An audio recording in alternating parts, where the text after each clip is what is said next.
गरुड़ पुराण में मनुष्य के जन्म और मृत्यु के बारे में विस्तार से बताया गया है। गरुड़ पुराण में बताया गया है कि मृत्यु ही काल अर्थात समय है और जब मृत्यु का समय निकट आता है तो जीवात्मा से प्राण और देह दोनों ही अलग हो जाते हैं। प्रत्येक मनुष्य के जन्म और मृत्यु का समय निश्चित होता है, जिसे पूरा करने के बाद ही मनुष्य को मोक्ष की प्राप्ति होती है और वह पुनः दूसरे शरीर को धारण करता है। लेकिन जब किसी की अकाल मृत्यु हो जाती है तो उस जीव आत्मा का क्या होता है और आखिर अकाल मृत्यु किसे कहा जाता है? तो चलिए मिलकर जानते हैं इस रहस्य को। लेकिन उससे पहले मेरे एक सवाल का जवाब दीजिए। भीष्म पितामह का बाल्य अवस्था में क्या नाम था? आपके ऑप्शंस हैं देवव्रत, वरुण, युद्धेय, वत्स्य। कमेंट्स में अपने उत्तर बताइए और सही उत्तर मिलेगा आपको वीडियो के अंत में। गरुड़ पुराण में हमें यह बताया गया है कि मनुष्य के जीवन के 7 चक्र निश्चित है। अगर कोई मनुष्य इस चक्र को पूरा नहीं करता है अर्थात अकाल मृत्यु को प्राप्त हो जाता है, उसे मृत्यु के बाद भी कई प्रकार के कष्ट भोगने पड़ते हैं।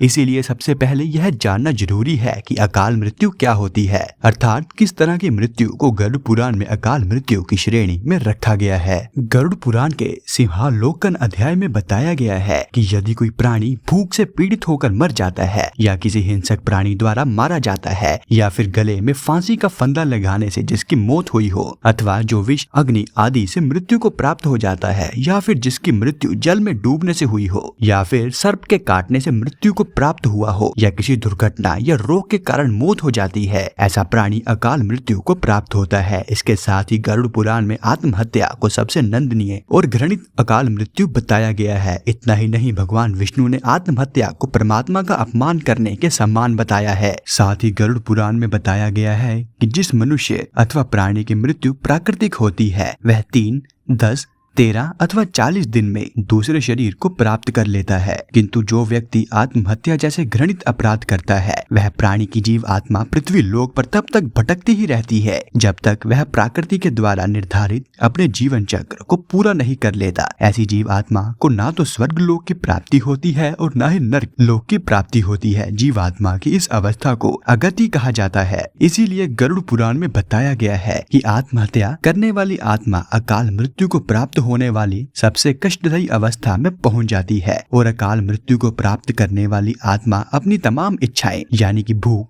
प्यास, संभोग, सुख, राग, क्रोध, दोष, वासना आदि की पूर्ति के लिए अंधकार में तब तक भटकती ही रहती है जब तक कि उसका परमात्मा द्वारा निर्धारित जीवन चक्र पूरा नहीं हो जाता। लेकिन अब सवाल उठता है कि किसी भी प्राणी की अकाल मृत्यु क्यों होती है? इसका भी वर्णन गरुड़ पुराण में बताया गया है, जिसके अनुसार जब विधाता द्वारा निश्चित की गई मृत्यु प्राणी के पास आती हो तो शीघ्र ही उसे लेकर मृत्यु लोक में चली जाती है। प्राचीन काल से ही वेद का यह कथन है कि मनुष्य 100 वर्ष तक जीवित रहता है, किंतु जो व्यक्ति निंदित कर्म करता है वह शीघ्र ही भ्रष्ट हो जाता है। जो व्यक्ति वेदों का ज्ञान न होने के कारण वंश परंपरा और सदाचार का पालन नहीं करता है और जो आलस्यवश कर्म का परित्याग कर देता है और जो स्त्री के अनुरुक्त रहता है, इस प्रकार के अन्य महादोषों से मनुष्य की आयु क्षीण हो जाती है। श्रद्धाहीन, अपवित्र, नास्तिक, मंगल का परित्याग करने वाले द्रोही, असत्यवादी ब्राह्मण की मृत्यु अकाल में ही यमलोक ले जाती है। प्रजा की रक्षा ना करने वाला,